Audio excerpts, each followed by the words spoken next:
আল্লাহ বলেন, এই দোয়াটা হলো আপনার আল্লাহুম্মা গফির লি হাইয়িনা, হে আল্লাহ আমাকে এবং আমাদের মাঝে যারা জীবিত আছেন সকলকে মাফ করে দাও, বলেন আমিন। ওয়া মাইয়িতিনা, এবং আমাদের মধ্য থেকে যারা মারা গিয়েছেন তাদেরকে মাফ করে দাও, বলেন আমিন। এরপরে বলা হয় আল্লাহুম্মা গফির লি হাইয়িনা ওয়া মাইয়িতিনা ওয়া শাহিদিনা, আজকে যারা জানাজার নামাজের মধ্যে শরীক হয়েছে তাদের জীবনের সমস্ত গুনাহগুলো মাফ, জানাজার নামাজের মধ্যে শরীক হতে পারে নাই তাদেরও গুনাহগুলো আল্লাহ মাফ করে দাও। এরপরে বলা হয় ও কাবীরিনা, যারা বড় আছে আমাদের মাঝে আল্লাহ তাদের জীবনের গুনাহগুলো মাফ করে দাও, যারা ছোট আছে তাদের জীবনের গুনাহগুলো মাফ করে দাও। ও যাকারিনা ওয়া উনসানা, আমাদের মাঝে যত নারী আছে সকল নারীদের গুনাহ মাফ করে দাও, যত পুরুষ আছে সকল পুরুষ জাতির গুনাহ মাফ করে দাও।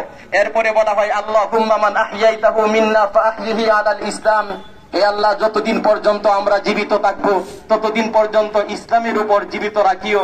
ওমান তাওয়াফাইতাহু মিন্না ফাতাওয়াফাহু আলাল ঈমান, একদিন তো আমরা সবাই মারা যাব। আজরাইল একদিন আকাশ থেকে নামবে আল্লাহর হুকুমে, মাটির কাঁচার দেহ থেকে আপনার জানটা কবজ করবে। এরপরে 3 টুকরা কাপড়ে মা বোনদেরকে 5 টুকরা কাপড়ে প্যাকেট করা হবে। প্যাকেট করার সময় এর আগে আজরাইল যখন নামবে আকাশ থেকে, জান যখন কবজ করবে, আমাদের মুখে যেন সবার একটি কথাই শেষ কথা হয়ে থাকে।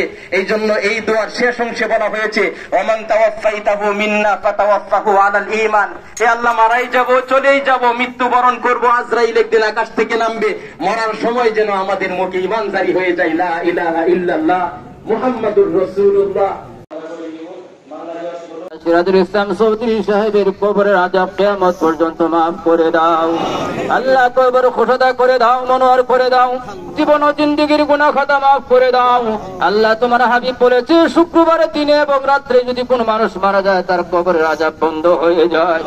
আল্লাহ ওনা তো শুক্রবারে তোমার ডাকে সাড়া দিয়ে চলে গেছে। আল্লাহ আল্লাহ তোমার বান্দার কবরে হাসরে মিজানে ফুলসিরাতে আল্লাহ কোন পরীক্ষা দিও না, আল্লাহ কোন শাস্তি দিও না আল্লাহ, তুমি তোমার বান্দাকে বিনা হিসাবে জান্নাতুল ফেরদাউসের মেহমান হিসাবে কবুল করে নাও আল্লাহ। আমাদের সকলের মা বাপ দাদা দাদি নানা নানি আপনজনেরা নিষ্ঠুর কবরে চলে গেছে আল্লাহ, সকলের কবরের আযাবগুলি মাফ করে দাও আল্লাহ। আমরা যেন তোমার পথে আল্লাহ দিনের পথে চলতে পারি, ঈমান ও আমল নিয়ে আমরা বসবাস করতে পারি, সেই তৌফিক আমাদের সকলকে। সাল্লাল্লাহু তাআলা আলা খায়রি খালকিহি মুহাম্মাদিন ওয়া আলা আলিহি ওয়া আসহাবিহি আজমাইন, আমিন। কালমায়ে তাইয়্যিবা লা ইলাহা ইল্লাল্লাহু মুহাম্মাদুর রাসূলুল্লাহ।